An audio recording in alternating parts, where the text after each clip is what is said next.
Hey, what's up, guys? This is Sam from Glow San Diego, and I'm hanging with Gryffin. Hey, how's it going? We're in beautiful San Diego. Obviously, he's going to be playing Soma, which is actually the very first venue I went to a concert at. So that's so crazy. Cool. That's awesome. And it seems to be a lot of history there, so I'm super excited to play it tonight. It's going to be fun. Yeah, and you're on your 8th week of your Gravity tour. Yes. This is the last show tonight, so I'm super amped. I feel like San Diego has always been so good to me, and there's such a great fan base down here for electronic music, so I'm really excited to finish it here tonight, and I'm excited to also be able to sleep in my bed. What makes this show like so special? I mean, I think I've always, when I started releasing this music as Gryffin, I always wanted to showcase myself, like the musicality behind it, the fact that I use the piano and guitar in all my recordings, and there's a lot of like musicianship that I use in the production. So I feel like the live show has always been a point of emphasis for me, but I feel like with this Gravity show right now, with the album being out, and I really play most of the album, like almost the entire album, it just feels like the furthest, like, I don't know, like most artistic push I've ever done, because now I have this body of work to stand on. I have this live show with the 3-piece band with all these like visuals and lights and music that all is in sync and super planned out, and has like a big concept behind it. So I'm just really proud of this show, and it's been really fun touring it across the country. Yeah, and Gravity, the album, whew, I mean, it is just heavy in so many ways, and obviously... Yeah, of course. And so, I mean, Nobody Compares to You has been out for a while, and it's still, to date, one of my favorite songs of yours. Yeah, but same. Is there... Same? Yeah, it's always been like a favorite of mine. So I was always really excited before I put it out. And you always like... You have songs that you like... I don't know, are a little bit more emotionally tied to than others sometimes, and that was one that I was for sure. So it's great to see that the fans really liked it as well, and I think it's kind of had like a really long tail, so it's been really cool to see every night. Just seeing the crowd sing that record just always gives me chills. So yeah, watching the longevity of that. So why is it so emotional for you? I mean, I just think I think there's a lot of like depth behind the actual song.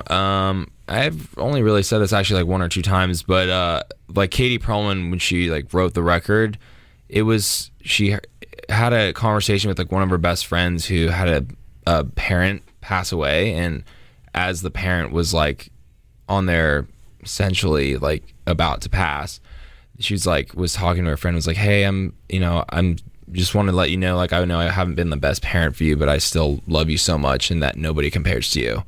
And that was like the emotional meaning behind that song. And she came into the session that next day, was like, this is what I want to like write about. This has stuck with me all week long.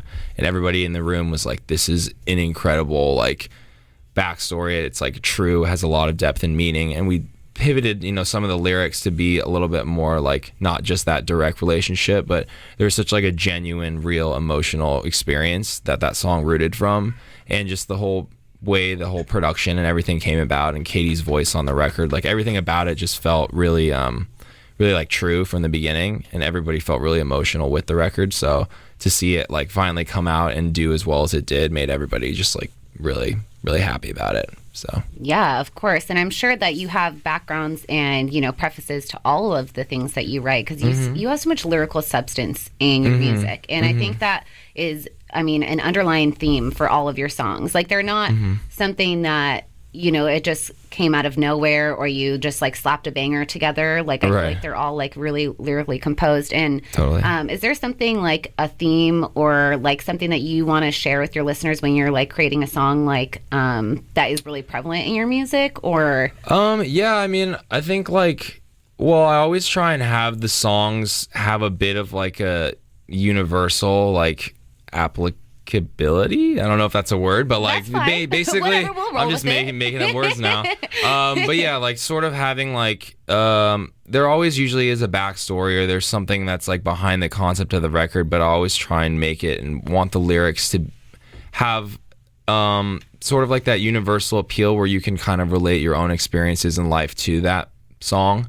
I think that's always like really important in music, is for someone to be able to kind of internalize it and like use what the song is saying and like apply it to their own personal experiences. So that's always like a goal of mine with all the records.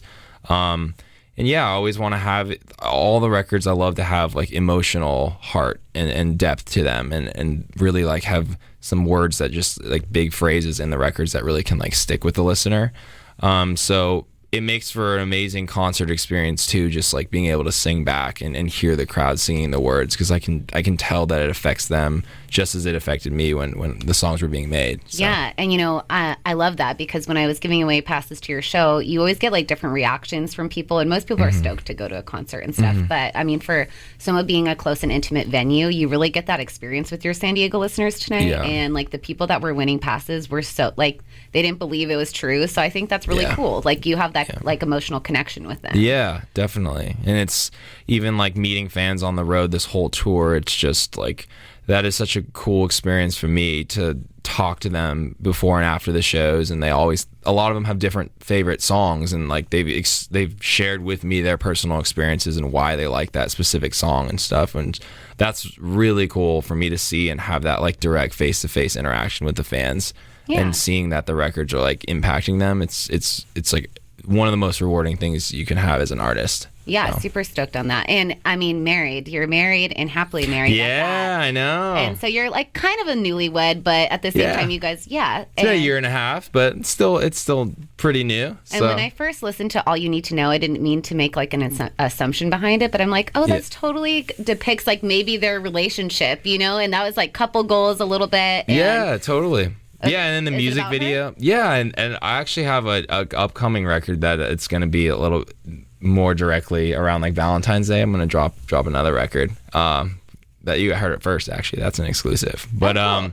Yeah, but All You Need to Know also is it's definitely about like it's about that significant other, or like I said about the universal thing. It's like it's a relationship. It doesn't have to be necessarily your spouse. Like in my case, it is, but it could be your mom, it could be your pet, it could be your grandmother or something like that, or just a friend. Like that was the point of that song, is like having that relationship and with somebody that can help you in a dark time in your life or whatever, and whatever you're dealing with in your personal experiences, and they can help. That strength of that relationship can pick you up. And that was the whole concept behind that record. And doing that with Slander was an awesome experience too. They're two great guys and great producers, and we were really, really happy when we finished the song, and to see the reaction of it always is like a really like, it's sort of like a nice like confidence boost, because we invested so much time in the song, and to see it do so well makes us all really happy. So definitely, when I first heard it, it was already a really powerful song, and then I watched the music video and I ugly cried a little. Yeah, I know, because it's really deep, and I mean, you're talking about relationships with all types of people. Yeah, and I mean, you always use your dog as your kind of your marketing tactic. It's been like a thing for a while. So everybody's like, oh, where's Gigi? Like, where's Gigi at? And so, and it's funny because like, and you put her in your music videos sometimes. Yeah, and it's I like just to this do thing. that. So I mean, I really like that tie-in. But when I watched that music video in particular, it was like relationships with your dog, relationships with like an older couple, or you're watching this like couple grow and progress. And, I mean, totally. It was just really cool.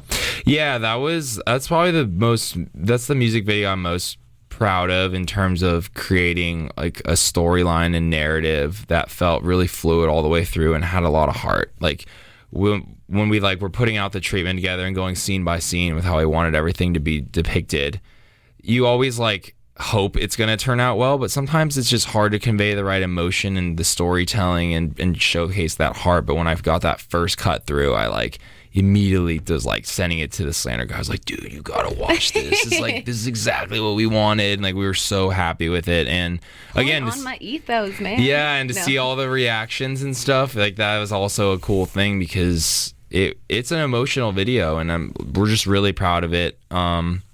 Especially when it gets to the couple as when they're at the end of their life, and like that one, like that was getting me. Someone was cutting some onions in the room for sure on that one. So I was like, I'm not crying, you're crying. Yeah, exactly. Yeah, got a lot of those DMs about literally that exact phrase when that video dropped. So that was, really? it was, cool. Yeah, it was cool though. And so, I mean, you're collabing with a ton of artists. You're always in the studio, and Alla Black, one of them, really powerful singer. I love what you're doing with him. And then, I mean, how was working with Slander? It was awesome. Yeah, it was super cool. They are really cool guys. Like, it's funny because they make emotional stuff, but they also can like throw down super hard at their shows, and then you meet them and talk to them on Skype and in person, and like kind of like me, just like very like chill and zen people. Like on stage you can be crazy, and then in the studio they're like really calm. Same with Jeff, like 7 Lions, same way, and Nick Millennium. Like we're all kind of like the same like chill type people like behind the scenes, but I think we all like really see eye to eye in terms of like direction of music, especially on all those collabs in particular, and have all become really good friends as a result of the records. So it's been really cool just being able to collaborate with other artists in the dance music space, and it's just really cool like having that experience and then seeing them at festivals and just being in touch with them all the time now. It's just like really cool. Yeah, and the dance community, in a way, you know, everybody knows who each other are, so it's cool to be able to like really explore that in like a different way. I mean, how do these come about? Like, are they just random hangs and you go, let's make a song tonight, or is it? Yeah, I mean, it can be like I mean, like the one Feel Good, for instance. I was finishing up a tour, and the last show of the tour was in Denver, which is where he lives, and I had gotten like a demo from Grace Dea, and it was Feel Good, but it was like super slower, and it was like an organ piano like type vibe. It was almost like, I don't want to say like gospel-y, churchy, but it had like this different vibe to it. And I was like sitting with it for like a week. I was like, oh my gosh, this is an amazing record. I love everything that it's about, but I'm not sure what style I want to do it in. Should I do like house? Should I go like speed it up and go more to like future bass? And on a whim, I was like, hey, let me hit up Nick. Like, he lives in Denver. I'm in Denver at the end of the tour, and I'm gonna have a couple days off.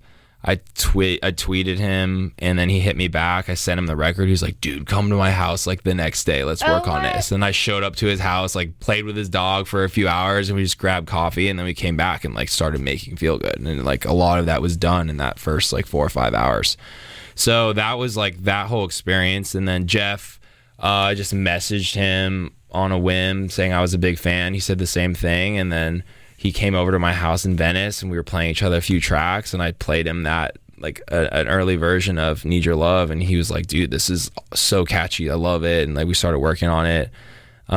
Slander, like through our management, they hit me up. We did like a Skype call to hang out and just like vibe out, and then started passing each other songs. So every process is like super different, but it's really cool to like the power of the internet. I was about to say that. I'm like, the digital world is so strong. Okay, like every artist says it, like it all happens in the DMs. It actually does all happen in the DMs. It's insane. That's actually really funny you say that, because 2 times I've had artists in, and they've been like, I was like, how'd you guys like meet or get together? They're like, oh, I just slid into their DMs. So it seriously is how people communicate. It's how it's relationships start. It is. It's. I mean, sometimes like, well, a lot of times you'll like see people at a festival, and that'll be like your real introduction. Okay. But then when you're talking about like real working on music, a lot of times it's like the DM conversation is where like it really starts to get going. I always wondered that too, because like at festivals and stuff, there's like all your fave artists all on the same lineup, and say you're going to do like some interviews or whatever. I'm like,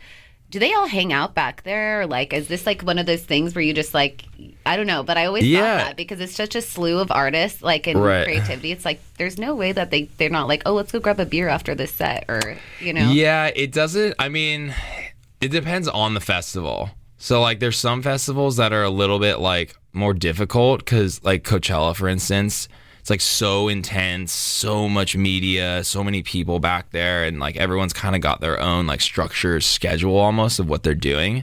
So that's like harder there. But at like a music festival, have you heard of like Hangout in Alabama, like Gulf Shores? Like that is like actually artists are like spending time with each other, meeting each other, like having oysters on the sand, like in the artist village areas and stuff. Like when I played it a couple years ago, I'm just like sitting on the beach with Gigi, and I'm like, look to my left, and it's like Chance the Rapper. It's just like with his crew, chilling. like 5 feet away from him. I'm just like, what? Like, so it's a very different experience based on where you are kind of in festivals, but there definitely are hangs that go on, and people will pop into each other's trailers and like hang out and vibe out and stuff. So yeah, more it's a good personal hang. experience. Yeah, it's a good hang though. What's something about your album that like somebody wouldn't know by just listening to it, but like something maybe you have like a quirky like comment to make about it, or maybe it's just the intro, like the whole intro. It's like an orchestral piece of music that I wrote basically to segue into All You Need to Know, because I wanted that to kick off the record. The background vocal voicings that you hear on the record are my voice, so I sing on that intro. And yeah, I've been playing a lot with orchestral stuff lately, and I will have like a pretty big announcement next year regarding that stuff, but been really experimenting into that kind of sound and working with a really cool composer who's Hans Zimmer's one of his understudies in LA. Hans Zimmer. And Hans Zimmer, yeah. Shout out Hans Zimmer. Yep. He's the man. So, yeah. Oh, cool. Well, just kind of segueing into the year. Obviously, the year is coming up. Do you have any resolutions or anything? Are you into that sort of thing?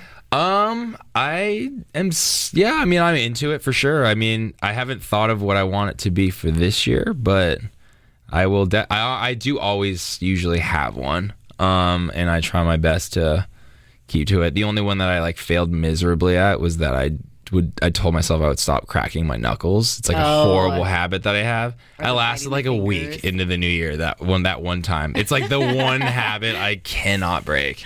That's the worst. I like subconsciously do it. I don't even like realize I'm I'm a nail biter. Like I'm you know what? I kind of do that too. I do that too. It is. Do you even realize when you're doing it? No. Yeah, and then somebody will point it out to me. Like that's like the worst part is when somebody else notices your bad habits and you're like, oh, I should work on that. Yeah, well, because the nail whitening can be like kind of loud, right? People are like, that sounds and just, like, awful. Savage. Like you're sitting somewhere, you're just like biting just yourself. Crunching, just having a little snack. Oh, well, on that note, anything around the bend for the upcoming year? You said you're releasing a song in February. Yeah, and... so I'll be putting out definitely some more stuff, kind of still tied to Gravity, but there will be new music and new stuff coming in the horizon, and I'm gonna be doing a lot of festivals next year. Not gonna be doing as many like big US tours. I did 2 this year, which was amazing, but also like super exhausting. Like I did a lot of shows this year. Oh, you did so many. I've seen you at Splash House, Coachella twice. I saw you at Crossed. I've like nice. You know, yeah. I'm like I've seen you at a lot of festivals actually. That's like amazing. More than like this kind of venue setting. So. Yeah, nice. Well, I mean, I'm still doing stuff next year, but I'm gonna take a backseat on the touring stuff a little bit, and I'm just working on a lot of new music. Really, like the tour's done tonight, and I've got like shows throughout the rest of the year, like for New Year's and all that kind of stuff. But really getting back into the studio, and I gave myself this whole tour, this 8 weeks, and I told myself I wasn't gonna work on any music and just like really enjoy the tour and be present for that, and then give myself that 8 weeks off to not work on any music, so I feel like recharged and fresh when I get back to the studio, and I've already am like just itching to get back working on new music. So I'm looking forward to doing a bunch of sessions. I think all producers and artists are like that, you know, like we're a little introverted in some way, shape, where you're like, oh, like I like the show scene, but like I make music, like that's what I do. So peace out, Gravity Tour. Yep, this is cool. It, the final send off. Yeah, I'm happy I got to meet up with you on the tail end of your tour. Yeah, thanks for your time. I appreciate being here. For sure.